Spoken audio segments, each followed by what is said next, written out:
Boba Fett is returning for The Mandalorian Season 2. Why? Why? We saw him fall into the Sarlacc. We're done. Why does he have to come back? Well, I would argue that it's because Disney doesn't have enough faith in their IP to stand on its own. And so they need a cheap nostalgia gimmick to get people excited. And this isn't working for me. So let's talk about the return of Boba Fett on today's episode of Project Shadow. Can you hear me? I have something to say.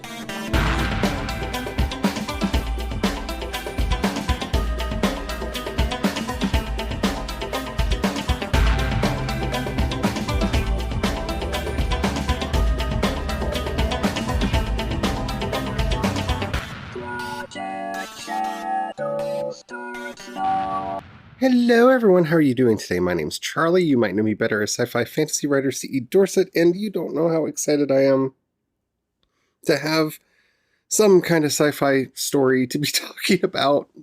Even if it's one that doesn't make me all that happy, because it's been kind of dry when it comes to news here lately and stuff to talk about. So, Boba Fett's coming back. Boba Fett. I have to admit, other than the look, like the pure aesthetic that has been widened out to the entire Mandalorian, I've never really cared for Boba Fett. I thought he looked cool, but he's an idiot. He's clearly shown to be an idiot through the two movies that he originally appeared in. And just to drive that home, the Clone Wars shows us young Boba, and he's an idiot. He's just dumb. And I'm okay with that. He was designed to look cool, and that's about it. He's the bumbling bounty hunter. But, we can't leave well enough alone and have him die in the belly of the Sarlacc. There's been stories over the years where, within the new canon, where we've seen his armor. Ooh, does that mean that he's still alive? We've heard rumors of a strange new sheriff who's patrolling on Tatooine. Maybe it's Boba Fett. Maybe it's not. All in all, I can't bring myself to be excited about the character because I don't think there's much there to be excited about. With the exception of Boba Fett riding a mythosaur from the Star Wars Christmas special that has been erased from existence to the best of George Lucas and Lucasfilm's ability. He never really did anything all that cool. And I'm hoping that they don't try to destroy that and make him retroactively cool, because he's not. And he doesn't need to be brought back. This is so problematic. For me, at least, because, well, the success of the child being what it was with the whole Baby Yoda thing showed them that nostalgia works. Yes, and it does.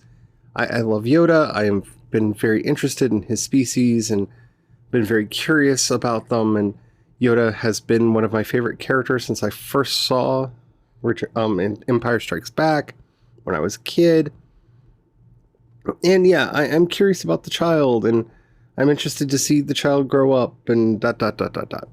But, having said all that, that is at least a new character for me to have emotional investment in, and to see starting to learn and grow and develop a personality. That there's at least something there for me to latch onto. Boba Fett, on the other hand, is a pure nostalgia property that I know there are people that really care, and I know that there are people that really wanted a Boba Fett spinoff movie, and I don't understand them at all, because Boba Fett's a bumbling idiot. It's kind of like I don't understand people that think that Han Solo's cool, because I feel like, did you watch the movies? Like, did you watch them at all? Like, He lives because everyone around him is competent, not because he is competent. But okay, you like your Han Solos, you like your Boba Fett's fine, but do we need to see old Boba Fett?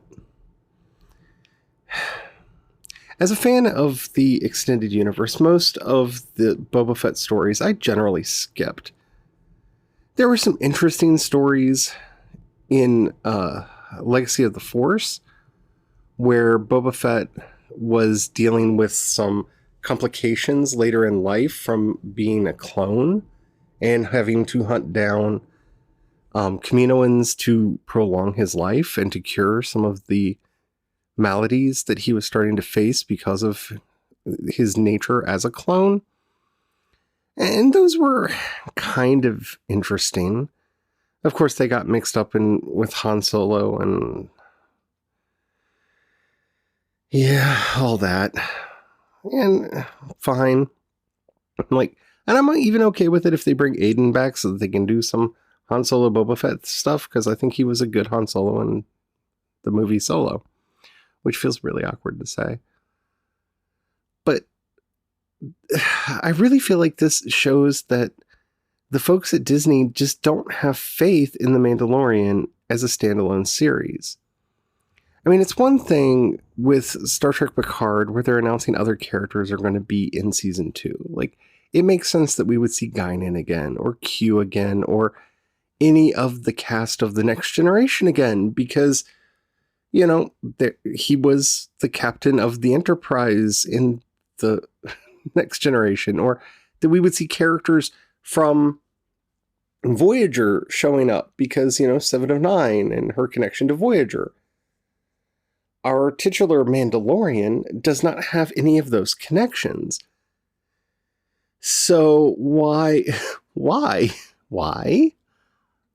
do we need to see his relationship with Boba Fett, or his interaction with Boba Fett, or him meeting Boba Fett? It is a forced story for the sake of nostalgia. Now, they did a really good job with season 1, and I figure that they'll find some way to make it work.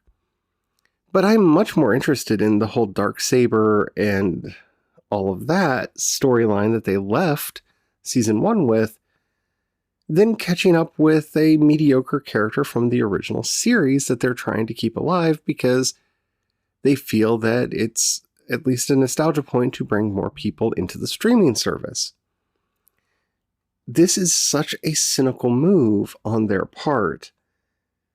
And if they could just I'm trying to figure out how to say this in a way that actually conveys what I'm thinking here, because Disney has been in a very weird loop lately where they don't seem to remember how to do PR right. Like announcing, hey, we're finally doing a female Star Wars with a female director and a female lead character. Yay! Well, that's nice. But what is it? I mean, if you don't tell me what it is, I don't know if I'm excited or not, because I don't know. It could be about a singer who goes around from club to club throughout the galaxy, and I probably wouldn't care about that. And I say that because, eventually Disney's going to do that so they have a soundtrack that they can sell, all High School Musical style. That's coming. That's coming. But why? What's the point? What are you trying to get me excited about? You see this with how they bungled Onward. Yes, it's wonderful. You had a lesbian character who's in the movie for a couple scenes and who, yes, is kind of technically pivotal to the plot-ish, a little bit, sorta. Yay, okay, fine.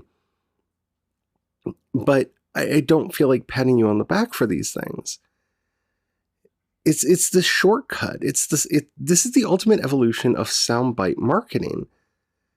That they don't trust us to be excited about what's going to be happening with season 2 if they give us anything, because of course they can't tell us anything because that would spoil the surprise, wouldn't it? So they're dropping all manner of strange little hints. It's going to have Boba Fett in it. Okay, well, how does Boba Fett fit into the whole thing with the Darksaber? I mean, it would make more sense if you told me it was going to have Bo-Katan in it and that you actually got Kitty Sackhoff to play her, and that we were going to get to see her go after the Darksaber now that they know where it is. Because that would make sense, but that's not the announcement that we got. And see, that would cause me to do all manner of speculation because, oh, Bo-Katan is going to be in it. Well, okay. Well, that makes sense because of this thing and that thing and the other thing and how that all connects together. Ooh, maybe we'll get to see Ahsoka Tano. Because we know that she was alive during this time period. And we have no idea what she was up to. But no. I mean, you could drop Sabine Wren in. Because, well, we know that she spent virtually this entire time period. We know where and why.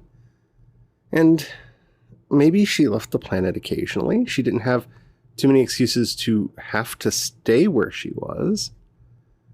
So you could throw her name out there and it would kind of make sense because she's a Mandalorian whose family was involved in Mandalorian politics. Okay, I would understand that a bit. Or anyone in the Wren family. That would make sense. But Boba? The biggest problem that I'm having with this is that Boba Fett is traditionally not seen as a Mandalorian. Yes, he is of Mandalorian stock and that Jango was a Mandalorian, but he was raised outside of their culture and outside of their ethos and never really participated in any of the things that make a Mandalorian a Mandalorian. So maybe they're going to go after some kind of an outsider angle that he's going to present a different way to be as a Mandalorian, which again, I think Bo-Katan or Sabine Wren would be a much more interesting character to see that perspective from. Because it's very obvious that what we are seeing in our titular Mandalorian and the people that he runs around with is these are the remnants of Death Watch, who kind of concentrated into the group that we see in the underground. Okay, so they're kind of Mandalorian fundamentalists. Well, Bo-Katan was not. Neither was Sabine. Boba, like I said, never really subscribed to anything from Mandalore. Now, I do know that in the extended universe, he ended up becoming the Mandalore, and he kind of hated it and left other people in charge so he could gallivant throughout the galaxy and do his things as he slowly fell apart because cloning bad, okay? But I doubt that they're going to go that way. I mean, it's possible that he's going to be the secret leader of the Mandalorians and he's been keeping them hidden underground for this entire time. But that doesn't make sense to me, at least within the new canon. Because for that story to work in the extended universe, we had to go through a lot with Boba Fett to get him there. And they really built up a character around him that, again, is very different from his characterization in the new canon. So hopefully they're not just going to try to cut and paste his character over. I mean, I suppose they could, and then, through a few choice words of dialogue, hand wave all of our concerns away. I mean, it wouldn't be the first time that a sci-fi franchise has done that. But I don't see how the character can fit other than as a way to sell more toys. Frustrating, because we met quite a few new Mandalorians that I would gladly buy toys and maquettes of because they seemed interesting. I don't know how to cope with these massive corporations that are in charge of these IPs. And I'm putting a lot of the blame of this on Disney, and for all I know, this is just Jon Favreau's favorite character, and he wants to bring him back. And that might be the case, and if it is, more power to him, I guess. The Chef Show is amazing, and Jon Favreau is a treasure. But I don't, I don't see the need for bringing a nostalgic character into this series any more than they've already done with the child. There needs to be some kind of justification for it. And I almost feel that justification needs to precede the actual episode. You have to explain to me why we're reconnecting to the larger universe in this way. The way that they brought in the Darksaber and connected this series to the battles on Mandalore and the history of Mandalore, that made a tremendous amount of sense to me. Oh, well, of course an Imperial officer ended up with the with the Darksaber. And maybe we'll learn more of its history and where it came from. And those are the things that got me excited for Season 2. Now, as Season 1 went on, the story became more tightly knit, and they were able to give us more character pieces to understand this new world of Star Wars that we're living in. And that was wonderful. You could see that the very disjointed early episodes were just establishing pieces that showed us, oh, here's this character, here's that character, here's this other character. Now we're bringing them all together. Not really my favorite approach. I think it didn't work as well with The Mandalorian as it could have, and it didn't work with Picard as well as it could have. But you can at least see what they're going for. And now, having to bring in a legacy character into the series and doing it in a way that does not feel forced. I don't know, maybe they have a smarter plan than I could come up with, but I don't, at least at this point, see a way that you can tack in a legacy character without it feeling forced.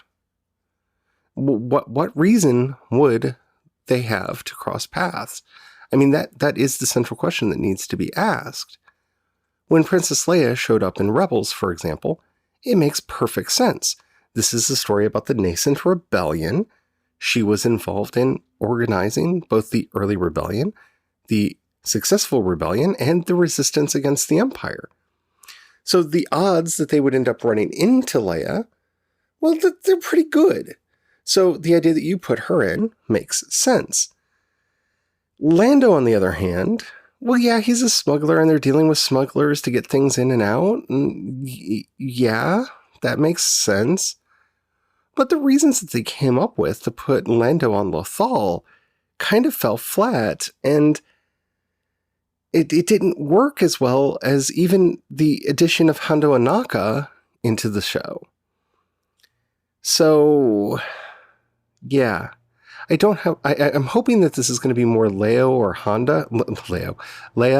Hondo, and less like what they did with Lando, because Lando just felt tacked on. He was a character that, well, he's around in this period of time, and they're dealing with scoundrels, so why not just bring this legacy character in to be like, hey, look, it's Lando. Yeah, okay. I mean, it was a fine episode. It worked, but it is one of those strange outlier episodes that doesn't really feel connected to the rest of it because it's a lot more about, hey, look, Lando, than it is about actually forwarding the story. At least the Leia episodes forward the story, and we not only see how she interacted with them, but we see how the rebellion got control of the hammerheads that would be extremely vital to the success at Scarif. So it's a story that matters, it's a story that works, and that adds even more importance to it. I also like that it fills in this blank of how did a sitting senator support the rebellion without getting in trouble. Well, they just had terrible luck and had stuff stolen from them all the time. It's terrible, the amount of thievery in the galaxy. So it worked. I mean, they actually took time to figure out how to fit her into the story in a way that made sense for the story. And hopefully they'll do that with Boba. But with Boba, you have a much higher level of concern here. This isn't Darth Maul. The Darth Maul story was a story about witchcraft and magic and very strange goings on. And we didn't just find Darth Maul alive. We found him in this animalistic state, controlled by his hatred and rage, living in the junk, desperately clinging to life, to the point where he has to be rehabilitated by the Night Sisters and by his brother, Asajj Savage Opress. And there's a story arc there that shows us not only how he survived, but that he barely survived. And if it wasn't for the fact that he was a Sith and able to tune into his sheer and utter hatred of Kenobi, he probably would not have survived. And so, okay, that works. Well, if you're going to introduce Boba Fett, we're going to have to answer those questions of, okay, well, how did he survive the Sarlacc? What did he do for all these years after escaping the Sarlacc? And not just have him show up as a random cameo. I mean, in some ways, that would be the greatest thing ever, is if they announce that Boba Fett's coming back and our hero walks into a cantina, Boba Fett happens to be sitting at one of the tables in the back, and they kind of nod at each other. That would be wonderful, and if that's it, and that this is just a giant troll. But I doubt that that's what's going to happen. Star Wars has a very mixed legacy of bringing back older characters into new stories, and I'm just concerned that they won't do that. This will hurt The Mandalorian more than it helps Boba Fett. Alrighty, well, that's it for today. If you have any questions, comments, or topics you'd like to hear discussed on the show, down in the show notes, you'll find a link to the voice message system. Keep it short, keep it clean. I would love to hear from you. While you're down there, if you have $1 that you can pass my way, you will find links to both listener support and my Patreon. Thank you to everyone who does that, especially right now. It means the world to me. It really does help out. If you don't have any money right now or you don't feel like giving, that's perfectly all right. But if you know anybody that you think would like anything that I do, please share it with them. That helps out a bunch. Yeah, I am working on a lot of different projects in the background, and I will be talking about them as they are ready to be talked about. So until next time, stay well, stay safe, and don't forget to have the fun. Bye.